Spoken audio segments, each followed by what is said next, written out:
മലയാളത്തോളം എന്ന് പറഞ്ഞ പ്രോഗ്രാമിലേക്ക് എല്ലാവരെയും വളരെ സ്നേഹപൂർവ്വം സ്വാഗതം ചെയ്യുന്നു. അപ്പോൾ MT വാസുദേവൻ നായർ എന്ന മഹാനായ സാഹിത്യകാരനെ കുറിച്ച്, വലിയ മനുഷ്യനെ കുറിച്ച് കുറച്ച് നേരം സംസാരിക്കാൻ കഴിയുക, അത് കേൾക്കുന്നതിന് കുറച്ച് പേരുണ്ടാവുക എന്ന് പറയുന്നത് തന്നെ ജീവിതത്തിലെ ഏറ്റവും വലിയ ഭാഗ്യമായിട്ടാണ് കണക്കാക്കുന്നത്. നമുക്കെല്ലാം അറിയുന്ന ഒരു MT ഉണ്ട്.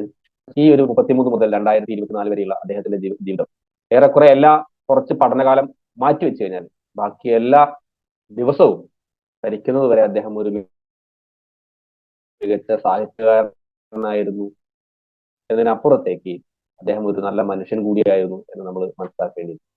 MT ഞാനൊരു 3 തലത്തിൽ നിന്നാണ് കുറഞ്ഞ സമയം കൊണ്ട് ഞാൻ അദ്ദേഹത്തിന്റെ ഒരു എഴുത്തും അദ്ദേഹത്തിന്റെ ജീവിതത്തെ ഞാനൊന്ന് ഒന്ന് നമ്മുടെ പ്രിയപ്പെട്ട മെമ്പർമാരുമായിട്ടൊന്ന് ചർച്ചയ്ക്ക് എടുക്കുന്നത്.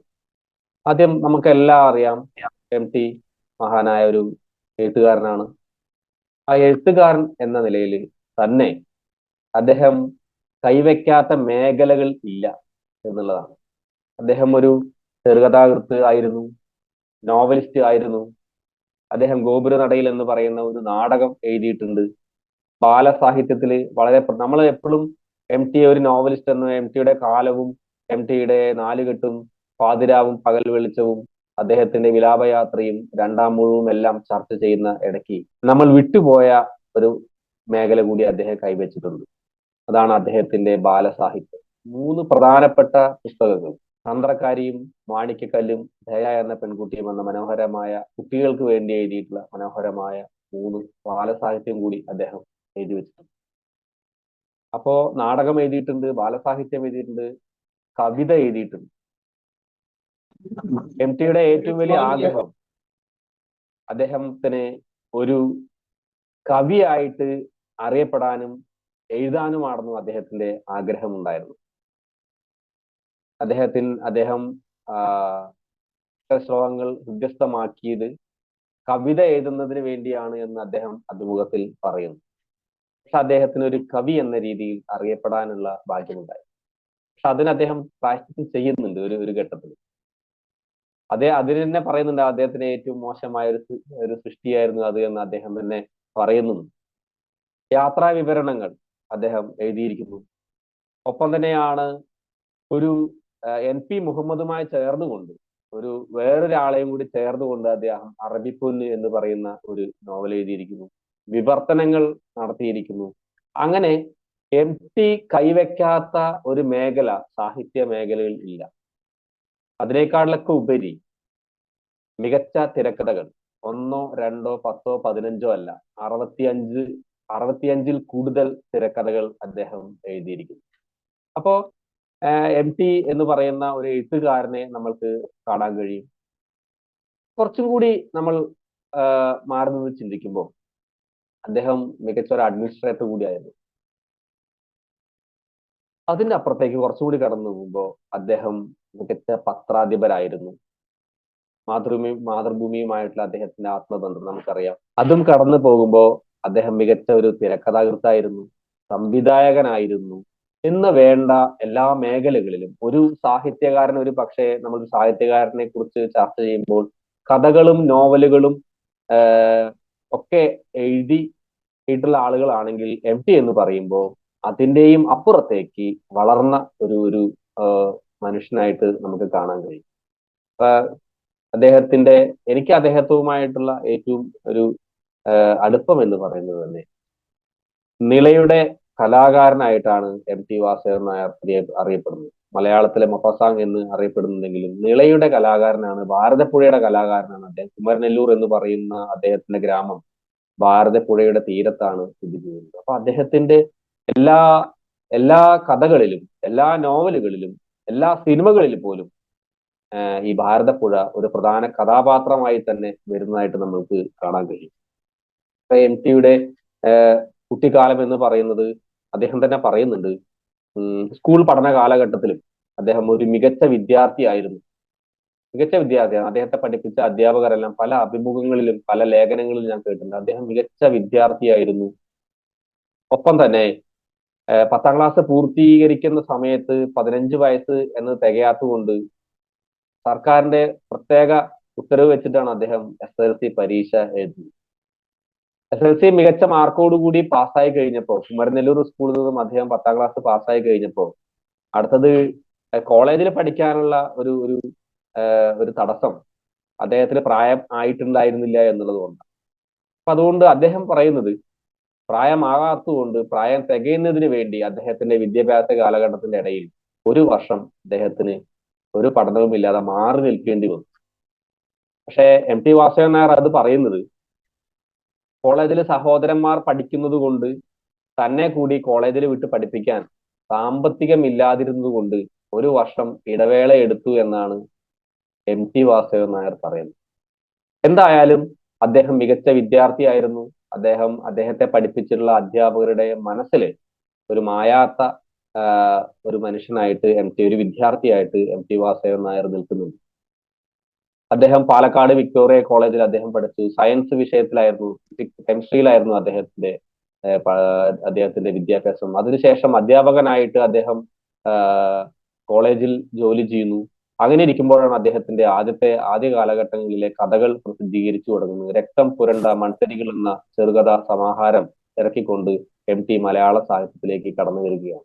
അപ്പൊ നമ്മളെല്ലാം വിചാരിക്കും, MT വാസുദേവൻ നായർ എഴുതിയതെല്ലാം പ്രസിദ്ധീകരിച്ചിട്ടുണ്ട്. ഒരു എഴുത്തുകാരനാവാൻ ആഗ്രഹിക്കുന്ന ഏതൊരു മലയാളിക്കും, ഏതൊരു വ്യക്തിക്കും MT വാസുദേവൻ നായർ ഇൻസ്പിറേഷൻ ആവുന്നത്, ഒരു മോട്ടിവേഷൻ ആവുന്നത് അദ്ദേഹത്തിന്റെ ചരിത്രം കുറച്ചും കൂടി നമ്മൾ പഠിക്കുമ്പോഴാണ്. എഴുതിയത് പ്രസിദ്ധീകരിക്കാതെ വന്ന എത്രയോ വർഷങ്ങൾ, തുടർച്ചയായിട്ട് 6-7 വർഷങ്ങൾ എഴുതിയിട്ടും അദ്ദേഹത്തിന്റെ അക്ഷരങ്ങളിൽ മഷി പുരളാതിരുന്നപ്പോൾ സങ്കടത്തോടു കൂടിയിരുന്ന MT വാസുദേവൻ നായർ പിന്മാറുകയല്ല ചെയ്തത്, മറിച്ച് വീണ്ടും വീണ്ടും എഴുതുകയാണ് ഉണ്ടായത്. അതിനുള്ള സാഹചര്യം അദ്ദേഹത്തിന്റെ ഒരു ജീവിത കാലഘട്ടങ്ങളിൽ ഉണ്ടായിരുന്നു എന്നുള്ളതാണ്.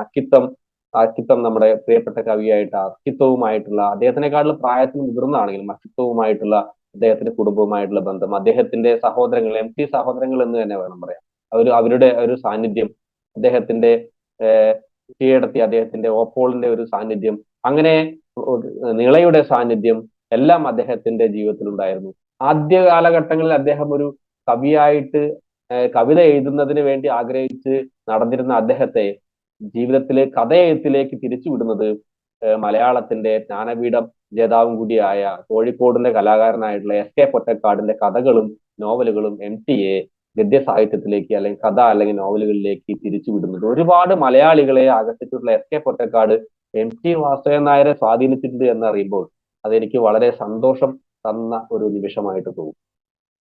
അങ്ങനെ കഥകളിലേക്ക് വരുന്നത്, ആദ്യം കവിത എഴുതി പിന്നീട് കഥകളിലേക്കും അദ്ദേഹത്തിന്റെ ലേഖനങ്ങളിൽ നിന്നും മാറി അദ്ദേഹം കഥകളിൽ ശ്രദ്ധയൂന്നുമ്പോഴാണ് MT വാസുദേവൻ നായർ എന്ന മനുഷ്യൻ. അതിന് MT വാസുദേവൻ ആവുന്നതിന് മുമ്പ് MT പല പേരുകളിൽ എഴുതിയിട്ടുണ്ട്. തെക്കേപ്പാട്ട് എന്ന പേരില്, വാസുദേവൻ എന്ന പേരില്, വാസുദേവൻ കൂടല്ലൂർ എന്ന പേരില്, അങ്ങനെ 6-7 പേരുകളിൽ കവിത എഴുതുന്നതിന് ഒരു പേര്, ലേഖനം എഴുതുന്നതിന് വേറൊരു പേര്, അങ്ങനെ എഴുതി വന്നപ്പോഴാണ് തകഴി ശിവശങ്കരപ്പിള്ള അദ്ദേഹത്തിന്റെ തകഴി എന്ന പേരിന്റെ കൂടെ അദ്ദേഹത്തിന്റെ പേര് ചേർത്തിയിട്ടാണല്ലോ എഴുതുന്നത് എന്ന ഒരു സ്ഥലത്ത് നിന്നാണ് അദ്ദേഹം അദ്ദേഹത്തെ കൂടല്ലൂർ എന്ന പേര് അദ്ദേഹത്തോട് ചേർക്കുന്നുണ്ട്.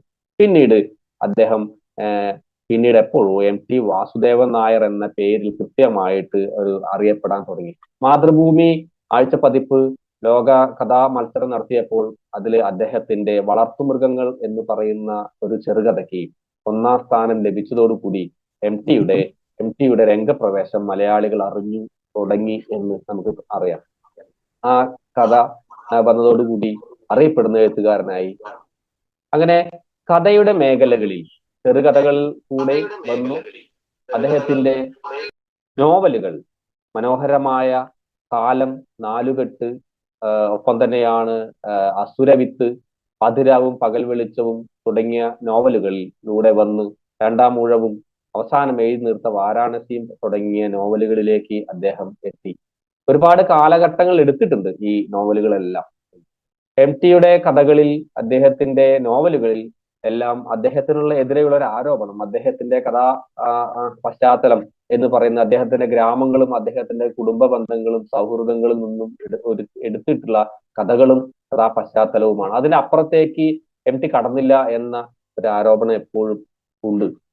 അദ്ദേഹം അതിന് പറയുന്ന വളരെ മനോഹരമായ അദ്ദേഹം അതിനെ ന്യായീകരിക്കുന്നത് ഒരു ഒരു ഒരു കാര്യമുണ്ട്. കാരണം മഹാ അർത്ഥങ്ങളെ വ്യത്യസ്തമായ ഭൂവിഭാഗങ്ങൾ തേടി ഞാൻ അലയാറുണ്ട്. അറിയാത്ത അത്ഭുതങ്ങളെ ഗർഭം ധരിക്കുന്ന മഹാസമുദ്രങ്ങളെക്കാൾ എനിക്കിഷ്ടം ഞാൻ അറിയുന്ന നിളയെയാണ് എന്ന് അദ്ദേഹം അതിനെ മനോഹരമായി വ്യാഖ്യാനിക്കുന്നു. ഒരു സമുദ്രത്തില് അറിയുന്നതും അറിയാത്തതുമായ ഒരുപാട് സംഭവങ്ങൾ ഉണ്ടെങ്കിലും അത് എഴുതുന്നതിനേക്കാൾ ഞാൻ ഇഷ്ടപ്പെടുന്നത് ഞാൻ അറിയുന്ന നിളയെയാണ്. ആ നിളയിലുള്ള ചെറിയ ചെറിയ സംഭവങ്ങളിൽ നിന്നാണ് അദ്ദേഹം വലിയ വലിയ സംഭവങ്ങൾ കണ്ടെത്തിയിരിക്കുന്നത് എന്ന് അദ്ദേഹം മനോഹരമായിട്ട് പറയുന്നുണ്ട്. അപ്പോ അതിനെ ചില നോവലുകളിൽ, വാരാണസി പോലെയുള്ള നോവലുകളിൽ അദ്ദേഹം അതിനെ മറികടക്കുന്നുണ്ട്. രണ്ടാം ഊഴം എന്ന് പറയുന്ന ഒരു മനോഹരമായ ഭീമസേനന്റെ ഒരു കഥാപാത്രമായിട്ട് നിർത്തിക്കൊണ്ട്, മഹാഭാരതത്തിൽ നിന്നും ആവേശം ഉൾക്കൊണ്ടുകൊണ്ട് അദ്ദേഹം ഭീമസേനനെ നായക സ്ഥാനത്ത് നിർത്തിക്കൊണ്ട് അദ്ദേഹം മനോഹരമായി എഴുതിയ രണ്ടാം ഊഴം. അങ്ങനെ എഴുതി വരുന്നതിനിടയിൽ ഏറ്റവും അവസാന കാലഘട്ടങ്ങളിൽ അദ്ദേഹം എഴുതിയ ഒരു മനോഹരമായ ഒരു കഥയാണ്. ഒരുപാട് ഒരുപാട് ചർച്ചകൾക്ക് ആ കാലഘട്ടത്തിൽ, ഞാൻ മാതൃഭൂമിയിൽ വന്നപ്പോൾ വായിച്ച ഒരു കഥയാണ് ഷെർലക് എന്ന് പറയുന്ന ഒരു കഥ. ഒരു മലയാളിയായ ഒരു ഒരു ഒരു വ്യക്തി, നായകൻ, അമേരിക്കയിൽ അദ്ദേഹത്തിന്റെ സഹോദരിയോടൊപ്പം താമസിക്കുന്നതും സഹോദരി ജോലിക്ക് പോകുമ്പോൾ ആ വീട്ടിൽ ഒറ്റയ്ക്കാവുന്ന നായകനും ആ നായകനെ നോക്കിയിരിക്കുന്ന, നായകനെ നിരീക്ഷിച്ചു കൊണ്ടിരിക്കുന്ന ഷെർലക് എന്ന ഒരു ഒരു പൂച്ചയുടെയും കഥയുമാണ്. ഒരു ഈ ഒരു കാലഘട്ടത്തിലേക്ക് വന്ന ഒരു MTയുടെ രചനയായിട്ട് നമുക്ക് അതിനെ കണക്കാം. അപ്പൊ അങ്ങനെ ധാരാളം ആ ഒരു നായർ തറവാടിന്റെ കഥകളും എല്ലാം പറഞ്ഞു പോകുമ്പോൾ MTയെ നിരീക്ഷിക്കുന്നവർ പറയുന്നത്, MT എന്ന് പറയുന്ന അദ്ദേഹത്തിന്റെ ചരിത്രം പഠിക്കണമെങ്കിൽ, കേരളത്തിന്റെ ചരിത്രം പഠിക്കണമെങ്കിൽ നിങ്ങൾ നോക്കൂ, MT വാസുദേവൻ നായരുടെ നോവലുകളെയും കഥകളെയും പഠിച്ചാൽ മതി എന്നാണ്. ആ കാലഘട്ടങ്ങളിൽ ഒരു പക്ഷേ 1940 മുതൽ ഉണ്ടായിരുന്ന കേരളത്തിന്റെ ഒരു സാമൂഹിക പശ്ചാത്തലം മുഴുവൻ അദ്ദേഹത്തിന്റെ കഥകളിലും നോവലുകളിലും സിനിമകളിൽ പോലും നമുക്ക് കാണാൻ കഴിയും. അദ്ദേഹത്തെ ഒരു സാമ്പത്തിക വിദഗ്ധൻ കൂടിയായിട്ട് സാറാ ജോസഫ്, സാമ്പത്തിക പണ്ഡിതൻ കൂടിയായിട്ട് സാറാ ജോസഫ് പറയുന്നതായിട്ട് ഒരു ഇന്റർവ്യൂവിൽ ഞാൻ കേട്ടിട്ടുണ്ട്. കാരണം ആ ഒരു കാലഘട്ടങ്ങളിൽ നായർ തറവാടുകളിൽ ഉണ്ടായിരുന്ന മരമക്കത്തായ സമ്പ്രദായത്തെ മറികടന്നുകൊണ്ട് മക്കത്തായ സമ്പ്രദായം വരുമ്പോൾ എന്തുകൊണ്ട്, എന്താണ് കാരണം, ആ തറവാടുകള് ഒരു ഒരു നിലം പരിശാവാനുള്ള കാരണങ്ങൾ എന്താണ് എന്നുള്ളത് അന്വേഷിക്കുന്നത് MTയുടെ പല നോവലുകളിലും കാലത്തിലും നാലുകെട്ടിലും നമുക്ക് കൃത്യമായിട്ട് കാണാൻ കഴിയും എന്ന് സാറാ ജോസഫ് പറയുന്നു. അപ്പോ അദ്ദേഹം ഒരു എഴുത്തുകാരൻ എന്ന നിലയിൽ നമുക്ക് നമുക്ക് ആ ഒരു നിലയിൽ നമുക്ക് അദ്ദേഹത്തെ കാണാം. കുറച്ചുകൂടി നമുക്ക് അങ്ങോട്ട് കടക്കുന്ന സമയത്ത് മികച്ച പത്രാധിപരായിരുന്നു MT വാസുദേവൻ നായർ. അത് വലിയ കൗതുകമുള്ള ഒരു കാര്യമാണ് പത്രാധിപർ എന്ന നിലയിൽ കണക്കാക്കുന്നത്. കാരണം മാതൃഭൂമി പത്രത്തിൽ ഒരുപാട് കാലം അദ്ദേഹം എഡിറ്ററായിട്ട് അദ്ദേഹം ജോലി ചെയ്തിട്ടുണ്ട്. ഈ കാലഘട്ടങ്ങളിൽ രസകരമായ കാരണം, അദ്ദേഹത്തിന്റെ ഏറ്റവും കുറവ് കഥകൾ അച്ചടിച്ചിട്ടുള്ള ഒരു ആഴ്ചപ്പതിപ്പാണ് മാതൃഭൂമി. ഏഴോളം കഥകൾ മാത്രമാണ്. ആദ്യത്തെ കഥ മാതൃഭൂമിയിൽ വന്നാലും 7ഓളം കഥകൾ മാത്രമാണ് MT വാസുദേവൻ നായർ പത്രാധിപരായിരിക്കുന്ന സമയത്ത്, എഡിറ്റർ ആയിരിക്കുന്ന സമയത്ത് മാതൃഭൂമിയിൽ പ്രസിദ്ധീകരിച്ചിട്ടുള്ളൂ. അദ്ദേഹത്തിന് ഏറ്റവും കൂടുതൽ കഥകൾ പ്രസിദ്ധീകരിച്ചതിന്റെ റെക്കോർഡ് അദ്ദേഹം പറഞ്ഞത് ജയകേരളം എന്ന് പറയുന്ന തമിഴ് ചെന്നൈയിൽ നിന്നും പ്രസിദ്ധീകരിച്ചിരിക്കുന്ന ഒരു മലയാളിയായ ഒരു പത്രാധിപരുടെ നേതൃത്വത്തിൽ. അതിനാണ് ഏറ്റവും ആദ്യത്തെ കഥ. അദ്ദേഹത്തിന് 10 രൂപ പൈസ ആദ്യമായിട്ട് ഒരു എഴുത്തിന് കൂലി കിട്ടുന്ന ഒരു പത്രം അല്ലെങ്കിൽ മാസിക എന്ന് പറയുന്നത് ജയകേരളത്തിലാണ്. അപ്പോ പത്രാധിപർ എന്ന നിലയിൽ തന്റെ സൃഷ്ടികൾ അവിടെ പ്രസിദ്ധീകരിക്കാമായിരുന്നിട്ടും അതിന് വലിയ പ്രാധാന്യം കൊടുക്കാതെ മാറി നിന്നുകൊണ്ട് അദ്ദേഹം മലയാളത്തിൽ ഇന്ന് നമ്മൾ അറിയപ്പെടുന്ന മഹത്തായ എഴുത്തുകാരെ മുഴുവൻ MT കണ്ടെത്തിയത് മാതൃഭൂമി എന്ന ആഴ്ചപ്പതിപ്പിലൂടെയാണ് എന്ന് പറയുമ്പോൾ എനിക്ക് വളരെ വലിയ കൗതുകം തോന്നുന്നു. ഈ കുഞ്ഞബ്ദുള്ളയുടെ സ്മാരകശിലകൾ എന്ന നോവൽ വായിച്ചിരിക്കുന്ന അറിയാം.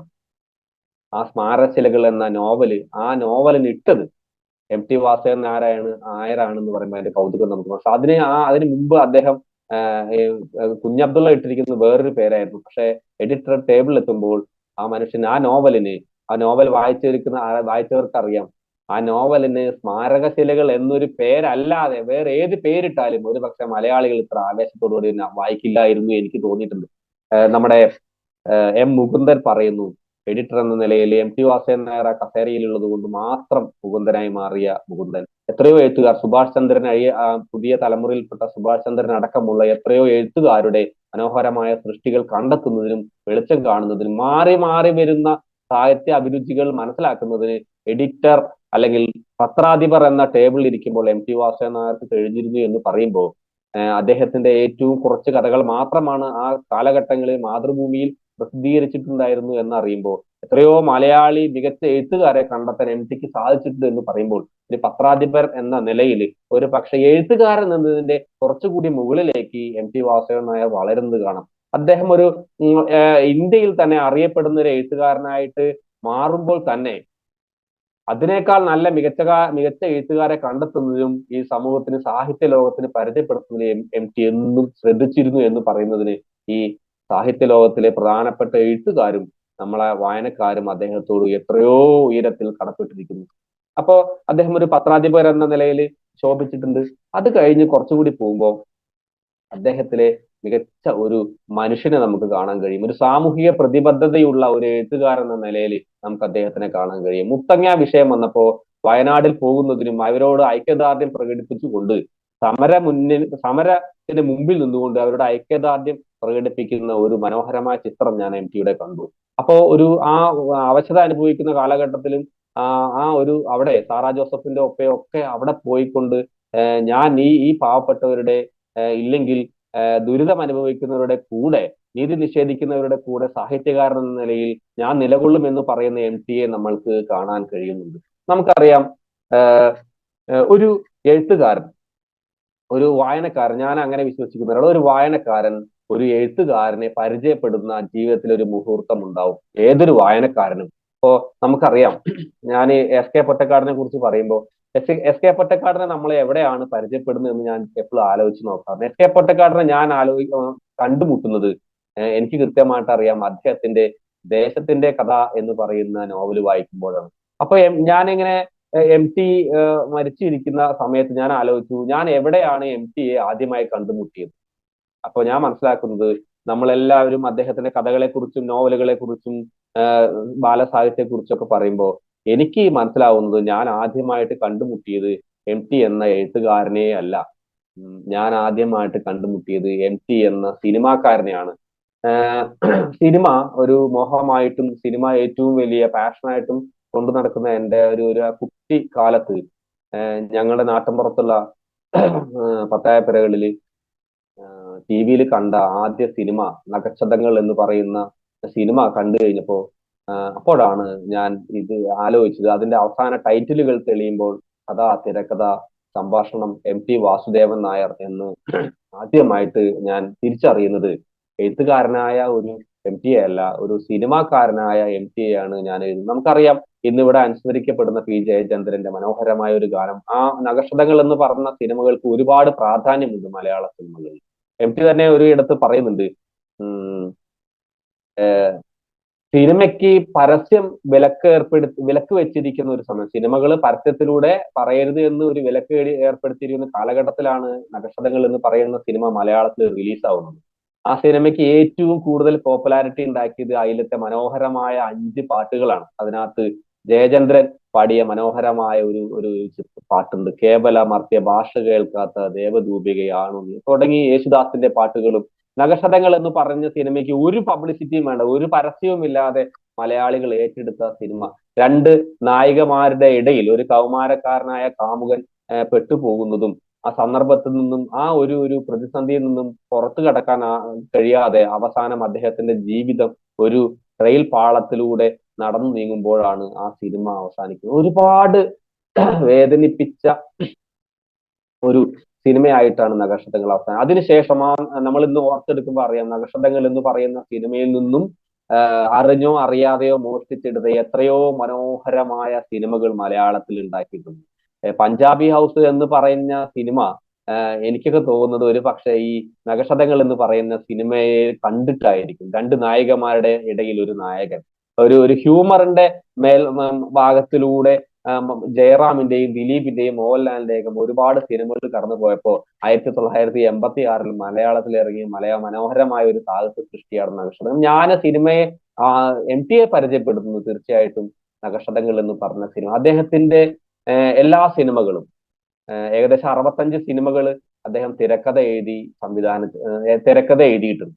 മലയാള സിനിമയ്ക്ക് ഏറ്റവും സുവർണ കാലഘട്ടമായ സാഹിത്യം കൊണ്ട് നിറച്ചു വെച്ച മനോഹരമായ ആ, നൂറുകണക്കിന് സിനിമകൾ സംഭാവന ചെയ്ത ആ ഒരു കാലഘട്ടത്തിൽ ജീവിക്കാൻ കഴിഞ്ഞു എന്ന് പറയുന്നതിൽ ഏറ്റവും മനോഹരമായ ഒരു സന്ദർഭമായിട്ട് ഞാൻ കണക്കാക്കുന്നു. നോക്കൂ, നമ്മള് വീണ്ടും നക്ഷത്രങ്ങളിലേക്ക് പോകുമ്പോൾ അല്ലെങ്കിൽ സുഹൃതം എന്ന സിനിമയിലേക്ക് പോകുമ്പോൾ നമുക്ക് മനസ്സിലാവും മനോഹരമായ സ്ക്രിപ്റ്റ്, ജ്ഞാനപീഠം ജേതാവായ MT വാസുദേവൻ നായരുടെ തിരക്കഥ, അതിലെ ഈ പാട്ടുകൾ എഴുതിയിരിക്കുന്നത് മറ്റൊരു ജ്ഞാനപീഠം ജേതാവ് കൂടിയായിട്ടുള്ള മഹാനായ ONV മനോഹരമായ വരികൾ. ഇനി നഗഷതങ്ങൾ എന്ന സിനിമയിൽ മലയാളത്തിലേക്ക് കടന്നു വരുന്ന രവി എന്ന് പറയുന്ന അദ്ദേഹത്തിന് ബോംബെ രവി എന്ന് പേരിട്ട് കൊടുക്കുന്നത് MT വാസുദേവൻ നായരാണ്. അപ്പൊ ബോംബെ രവിയുടെ ഈണങ്ങളും MT വാസുദേവൻ നായരുടെ രചനയും ONV ലിറിക്സും, അതിനപ്പുറത്തേക്ക് ഹരിഹരൻ എന്ന മഹാനായ ഒരു സംവിധായകന്റെ വരവ്, ഒപ്പം തന്നെയാണ് P ജയചന്ദ്രൻ എന്ന് പറയുന്ന ഭാവഗായകന്റെ മനോഹരമായ പാട്ട്, യേശുദാസിന്റെ മനോഹരമായ പാട്ടുകൾ, അങ്ങനെ ഒരു കാലഘട്ടം ONV കുറുപ്പും MT വാസുദേവൻ നായരും എല്ലാം നിറഞ്ഞു നിൽക്കുന്ന ഒരു കാലഘട്ടത്തിൽ മനോഹരമായ സിനിമകൾ, അന്നത്തെ പഴയ തച്ചോളി തറവാടിനെയും ചുറ്റിപ്പറ്റി നിന്ന സിനിമകളിൽ നിന്നും മാറിക്കൊണ്ട് മണ്ണിന്റെ മണമുള്ള, മനുഷ്യന്റെ മണമുള്ള മനോഹരമായ തീവ്രമായ കഥകൾ പറയുന്ന, മനുഷ്യന്റെ വൈകാരിക മുഹൂർത്തങ്ങളെ മലയാളികൾക്ക് സമ്മാനിച്ച ഏത് സിനിമ എടുത്തു നോക്കിയാലും ഞാനത് ശ്രദ്ധിച്ചിട്ടുണ്ട്. ഒരേ ഒരു സിനിമയിലാണ് എനിക്ക് ഈ MT വാസുദേവൻ നായരുടെ ഹ്യൂമർ തോന്നിയിട്ടുള്ളത്. അദ്ദേഹത്തിന്റെ ഏത് സിനിമകൾ എടുത്താലും ഹ്യൂമർ എന്ന് പറയുന്ന ഒരു സാധനം നമുക്കത് എവിടെയും കാണാൻ കഴിയില്ല. തമാശയില്ലാതെ ഇല്ലാതെ മനോഹരമായ കഥകൾ പറഞ്ഞുകൊണ്ട് മലയാളികളെ ആവേശം കൊള്ളിച്ചിരിക്കുന്ന മനോഹരമായ തിരക്കഥകൾ. അപ്പൊ ഈ തിരക്കഥകളിലേക്ക് വരുമ്പോ തന്നെ എനിക്ക് തോന്നാറുണ്ട്, അദ്ദേഹത്തിന്റെ 3 സിനിമകൾ പ്രത്യേകം എടുത്ത് പറയേണ്ടതാണ്. അതിലെ ഒന്ന് വൈശാലി ആണെങ്കിൽ, മറ്റൊന്ന് വടക്കൻ വീരഗാഥയും, മറ്റൊരു സിനിമ വൈശാലിയും വടക്കൻ വീരഗാഥയും ഒപ്പം തന്നെയാണ് ഒരു സിനിമയും കൂടി.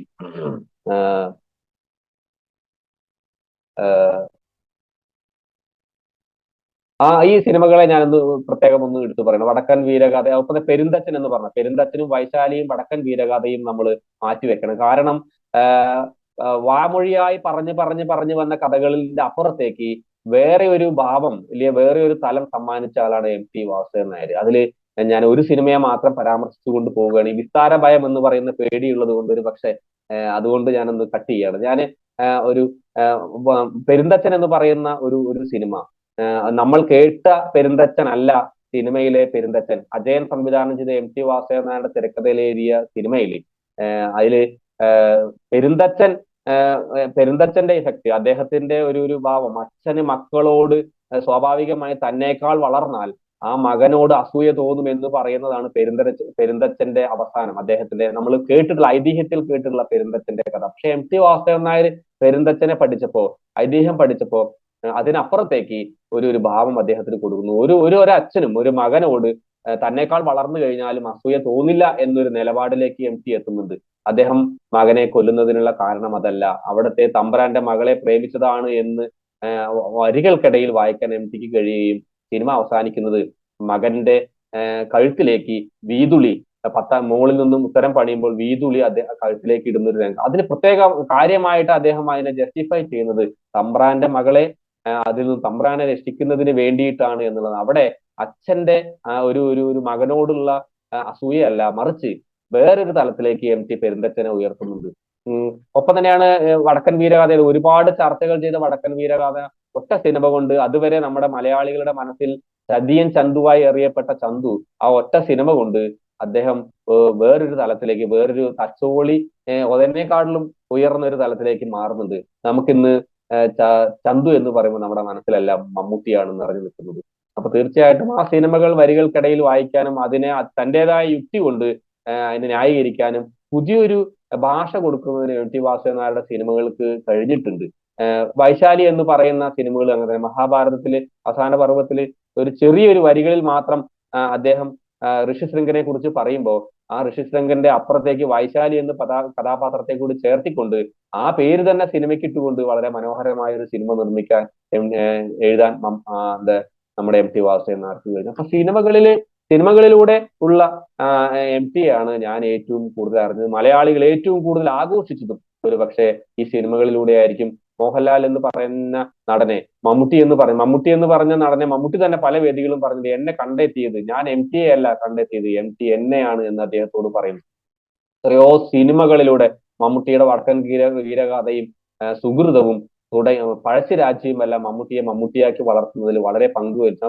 MTയുടെ പേനത്തുമ്പിന് ഒരുപാട് കടപ്പെട്ടിരിക്കുന്നു. മോഹൻലാലിന്റെ താഴ്വാരവും സതയം എന്ന് പറയുന്ന സിനിമയും മലയാളികൾ എങ്ങനെയാണ് മറക്കുക? അദ്ദേഹത്തിന്റെ ആൾക്കൂട്ടത്തിൽ തനിയെയും അമൃതം ഗമയെയും നമ്മൾക്ക് മറക്കാൻ കഴിയില്ല. മലയാളികൾക്ക് സമ്മാനിച്ച നടന്മാരിലേക്ക് മോഹൻലാലും മമ്മൂട്ടിയും വരുമ്പോൾ ഒരു ഏറ്റവും മികച്ച ഒരു സംവിധായകനായ ഹരിഹരനെ കൂടി MT വാസുദേവൻ, അങ്ങനെ സമസ്ത മേഖലകളിലും മലയാളി അറിയുന്ന ഒരു സാഹിത്യകാരനെ എവിടെയെല്ലാം കൈവയ്ക്കാൻ കഴിയുമോ അവിടെയെല്ലാം കൈവച്ചുകൊണ്ട് തൊട്ടതെല്ലാം പൊന്നാക്കി മാറ്റിയ മലയാളിയുടെ പ്രിയപ്പെട്ട എഴുത്തുകാരൻ MT 3 സിനിമകൾ സംവിധാനം ചെയ്തു. 3ഉം ദേശീയ തലത്തിൽ അംഗീകാരം നേടി.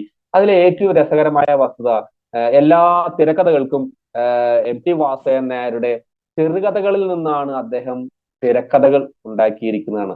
അപ്പോ ഞാനൊക്കെ സ്കൂളിൽ പഠിക്കുന്ന സമയത്ത് അദ്ദേഹത്തിന്റെ സിനിമകൾ, ജാനകിക്കുട്ടി എന്ന് പറയുന്ന ഒരു സിനിമ ഇറങ്ങിയപ്പോൾ അദ്ദേഹം കൊച്ചു കൊച്ചു ഭൂകമ്പങ്ങൾ എന്ന് പറയുന്ന അദ്ദേഹത്തിന്റെ ഒരു നീണ്ട കഥയിൽ നിന്ന് മനോഹരമാക്കിയത്. അപ്പൊ എന്റെ ആവേശം, സിനിമ കണ്ടു കഴിഞ്ഞു കഴിഞ്ഞാൽ ആ തിരക്കഥ വായിക്കുക എന്നതിന്റെ അപ്പുറത്തേക്ക് ആ തിരക്കഥ എവിടുന്ന് ഡെവലപ്പ് ചെയ്തു, ഒരു ചെറു കഥയിൽ നിന്നാണ്. MTയുടെ ആദ്യമായി പ്രസിദ്ധീകരിച്ച വളർത്തുമൃഗങ്ങൾ എന്ന് പറയുന്നതും മനോഹരമായ സർക്കസിന്റെ കഥ പറയുന്ന വളർത്തുമൃഗങ്ങൾ എന്ന് പറഞ്ഞ ഗംഭീര സിനിമ ഉണ്ടാക്കി. ഞാൻ വളർത്തുമൃഗങ്ങൾ എന്ന് പറഞ്ഞ കഥ വായിക്കുമ്പോൾ ചെറിയൊരു പ്ലോട്ടിൽ നിന്ന് അദ്ദേഹം സിനിമ എന്ന് പറയുന്ന വലിയ ക്യാൻവാസിലേക്ക് വരുമ്പോൾ MT എന്ന മനുഷ്യന്റെ ആ സ്കില്ല് നമുക്ക് ശരിക്കും കാണാൻ കഴിയും. എത്രയോ തിരക്കഥകൾ മുഴുവൻ അദ്ദേഹം എടുത്തിരിക്കുന്ന അദ്ദേഹത്തിന്റെ പല ചെറുകഥകളിൽ നിന്നാണ്. അദ്ദേഹം സംവിധാനം ചെയ്ത ഒരു സിനിമ എനിക്ക് കൗതുകം തോന്നിയത്, അദ്ദേഹത്തിന്റെ കടവ് എന്ന് പറയുന്ന ദേശീയ അംഗീകാരം നേടിയ ദൂരദർശനിൽ പ്രദർശിച്ച കടവ് എന്ന് പറഞ്ഞ സിനിമയ്ക്ക് അദ്ദേഹം അവലംബമായിരിക്കുന്ന SK പൊറ്റക്കാടിന്റെ കടവ് തോണി എന്ന് പറയുന്ന ഒരു ചെറുകഥയിൽ നിന്നാണ്. അതുപോലെ തന്നെയാണ് അദ്ദേഹത്തിന്റെ തിരക്കഥകളിൽ അദ്ദേഹം പറയുന്നുണ്ട്,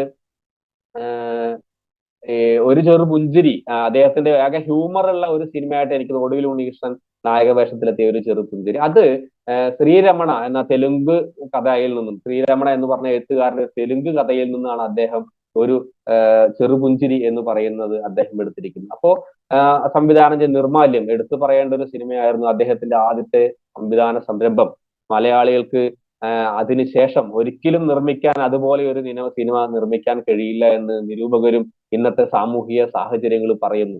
ഭക്തിയും ദാരിദ്ര്യവും കോർത്തിണക്കിക്കൊണ്ട് ഒരു വെളിച്ചപ്പാടിന്റെ കഥ പറഞ്ഞപ്പോൾ PJ ആന്റണി എന്ന് പറഞ്ഞ മഹാനായ നടന് ആദ്യമായി ദേശീയ പുരസ്കാരം നേടാൻ കഴിഞ്ഞു. അദ്ദേഹത്തിന് ദേശീയ അംഗീകാരം ലഭിച്ചു. MTക്ക് അപ്പോ നിരവധി സംസ്ഥാന അവാർഡുകളും ദേശീയ പുരസ്കാരങ്ങളും എല്ലാം നേടിയ അദ്ദേഹത്തിന് എനിക്ക് എപ്പോഴും തോന്നുന്നു, ഞാൻ എപ്പോഴും ചോദിക്കും ചിലയിടങ്ങളിൽ പോയി കഴിഞ്ഞാൽ സാഹിത്യ സംബന്ധിയായ ഒരു ക്വിസ് മാസ്റ്റർ നടക്കുമ്പോൾ ഞാൻ ചോദിക്കും, MT വാസുദേവൻ നായരുടെ ഏത് സൃഷ്ടിക്കാണ് ജ്ഞാനപീഠ പുരസ്കാരം കിട്ടിയതെന്ന്. അപ്പൊ ഇരിക്കുന്നവരുടെ ഭൂരിഭാഗം അഭിപ്രായങ്ങൾ പറയും, ഏതെങ്കിലും നോവലിനെ അദ്ദേഹത്തെ കുറിച്ച് പറയും, മുന്നിലെ കാലത്തെ കുറിച്ച് പറയും, നാലുകെട്ടിനെ കുറിച്ച് പറയും. അദ്ദേഹത്തിന്റെ ഒരു നോവലിനും ജ്ഞാനപീഠം കിട്ടിയിട്ടില്ല എന്നുള്ളതാണ് വാസ്തവം. പക്ഷേ അദ്ദേഹത്തിന്റെ അതുവരെയുള്ള സാഹിത്യ സംഭാവനയ്ക്ക് വേണ്ടിയിട്ടാണ് അദ്ദേഹത്തിന് ജ്ഞാനപീഠം പുരസ്കാരം നൽകുന്നത് 95-ല്. അതൊരു വലിയ അറിവാണ്. നമ്മുടെ മലയാളത്തിലെ എല്ലാ സാഹിത്യകാരന്മാർക്കും അവിടെ ഏതെങ്കിലും സാഹിത്യ സൃഷ്ടിക്ക് വേണ്ടിയിട്ടാണ് കൊടുത്തിരിക്കുന്നെങ്കിൽ MTയുടെ അതുവരെയുള്ള സാഹിത്യ സംഭാവനകൾക്ക് വേണ്ടി ഒരു ജ്ഞാനപീഠം കൊടുക്കുന്നു. കേന്ദ്ര സാഹിത്യ അക്കാദമി അവാർഡും കാലത്തിന് സ്റ്റേറ്റ് അക്കാർഡും നാലുകെട്ടിന് കേന്ദ്ര സാഹിത്യ അക്കാദമി അവാർഡും തുടങ്ങിയിട്ടുള്ള എല്ലാ എഴുത്തച്ഛ പുരസ്കാരവും തുടങ്ങിയ എല്ലാ മേഖലയിലും ഇന്ത്യയിൽ ഒരു സാഹിത്യ പുരസ്കാരം ഏതൊരു എഴുത്തുകാരന് ഏതൊക്കെ സാഹിത്യ പുരസ്കാരം കിട്ടുമോ അതിന്റെ എല്ലാം ഉയർന്ന തലത്തിലേക്ക് MTക്ക് വളരാൻ കഴിഞ്ഞിട്ടുണ്ട് എന്ന് പറയുന്നത് ഒരു മലയാളി എന്ന നിലയിലും അദ്ദേഹത്തിന്റെ കുറെ കഥകളും സിനിമകളും കാണാനും വായിക്കാനും കഴിഞ്ഞിട്ടുണ്ട് എന്ന രീതിയിലും എനിക്ക് എപ്പോഴും വളരെ അഭിമാനം തോന്നുന്ന ഒരു നിമിഷം തന്നെയാണ്. നിരവധി കാര്യങ്ങളൊക്കെ ഉണ്ടെങ്കിൽ നമ്മൾ MT എന്ന് മനുഷ്യൻ മലയാള സാഹിത്യത്തിന് കൊടുത്തിരിക്കുന്ന കഥയ്ക്കും നോവലിനും സിനിമയ്ക്കും നൽകിയിരിക്കുന്ന സമഗ്ര സംഭാവന മലയാളി മലയാളത്തോളം സ്മരിക്കപ്പെടും എന്ന് തന്നെയാണ് ഞാൻ കരുതുന്നത്. എന്റെ ഒരു MTയെ കുറിച്ച് ഓർക്കുമ്പോൾ എനിക്കുള്ള ഒരു സങ്കടം എന്ന് പറയുന്നത്, ദേശമംഗലം സ്കൂളിൽ ജോലി ചെയ്യുന്ന സമയത്ത് 2014 അവിടുത്തെ വായനശാല ഉദ്ഘാടനത്തിന് MT വാസുദേവൻ നായർ ഒരു ഞായറാഴ്ച വരികയുണ്ടായി. പക്ഷെ നിർഭാഗ്യവശാൽ എനിക്ക് അദ്ദേഹത്തെ കാണാൻ കഴിഞ്ഞില്ല. പ്രഗത്ഭനായ ഒരു എഴുത്തുകാരനെ കാണാൻ കഴിഞ്ഞിട്ടില്ല നേരിട്ട് എന്നൊരു സങ്കടമുണ്ട്. അതിനും ഒരു സങ്കടമുണ്ട്. ഒരു സിനിമകളെ ഇഷ്ടപ്പെടുന്ന ഒരു വ്യക്തി എന്ന നിലയിൽ അദ്ദേഹത്തിന്റെ രണ്ടാമൂഴം എന്ന് പറഞ്ഞ ഒരു ഒരു തിരക്കഥയെ ഒരു വെള്ളിത്തിരയിൽ കാണുന്നതിന്, MT വാസുദേവൻ നായർ ജീവിച്ചിരിക്കുമ്പോൾ വെള്ളിത്തിരയിൽ കാണുന്നതിനുള്ള ഒരു ഭാഗ്യം നമ്മൾക്ക് ഇല്ലാതെ പോയി. അദ്ദേഹം ഉണ്ടായിരുന്നെങ്കിൽ തീർച്ചയായിട്ടും മനോഹരമായ ഒരു സിനിമയായിട്ട്, മലയാളത്തിന് അഭിമാനിക്കാവുന്ന ഒരു സിനിമയായിട്ട് എത്തുമായിരുന്നു.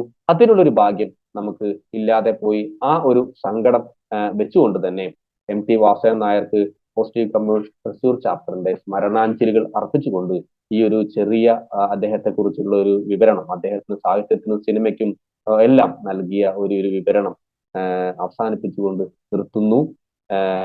എല്ലാവർക്കും നന്ദി, നമസ്കാരം. MT എപ്പോഴും പറയാറുള്ളത് പോലെ, MT പറയാറുണ്ട്, MTയുടെ കഥകള് വന്നിരിക്കുന്നത് അദ്ദേഹത്തിന്റെ ജീവിത പരിസരങ്ങളിൽ നിന്നുള്ള കഥകളിൽ നിന്ന്, കുടുംബക്കാരിൽ നിന്നാണ് എന്നൊക്കെ പറയുമ്പോൾ തന്നെ അദ്ദേഹം പറയുന്നത് കഥാപാത്രങ്ങൾക്ക് ഒരു ഒരു ഒരു ഒരു ഇടത്തട്ടുണ്ട്. തീരെ വെളുത്തതുമല്ല, തീരെ കറുത്തതുമല്ല, ഒരു ചാര നിറമുണ്ട് മനുഷ്യന്. മനുഷ്യന്റെ ഹൃദയത്തിന് ഒരു ചാര നിറമുണ്ട്. കഥാപാത്രങ്ങളെ അതേപടി പകർത്തുകയല്ല. അങ്ങനെ എടുക്കുകയാണെങ്കിൽ ചില ആളുകൾ ദൈവദൂതന്മാരെ പോലെ ആകും, ചിലർ വളരെ ക്രൂരന്മാരും ആകും. ഇതിനിടയിൽ ഒരു ഇടമുണ്ട്.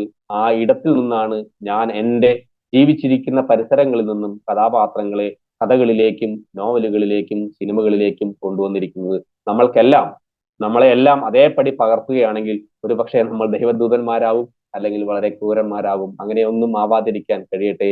അസുരവിത്തിലെ ഗോവിന്ദൻകുട്ടിയെയും കുട്ടിയടത്തിയിലെ മീനാക്ഷിയടത്തിയെയും നാറാണത്ത് അദ്ദേഹത്തിന്റെ ഭ്രാന്തൻ വേലായുധനെയും ഓർമ്മിച്ചുകൊണ്ട് അനശ്വരമായ കഥാപാത്രങ്ങളെ സമ്മാനിച്ച അനശ്വരനായ കലാകാരന് പ്രണാമം അർപ്പിച്ചുകൊണ്ട് ഞാൻ എൻ്റെ ചെറിയ പ്രസന്റേഷൻ അവസാനിപ്പിക്കുന്നു. കേട്ട എല്ലാവർക്കും നന്ദി, നമസ്കാരം. Thank you Prabhakaran sir, thank you. ഒരുപാട് സന്തോഷം. MTയെ കുറിച്ച് വളരെ ഡീറ്റെയിൽഡ് ആയിട്ട് ഒരു റിസർച്ച് നടത്തിയിട്ട് അത് ഞങ്ങൾക്ക് മുന്നിൽ ഇത്രയും മനോഹരമായി അവതരിപ്പിച്ച പ്രഭാകരൻ സാറിന് നന്ദി പറയാണ്.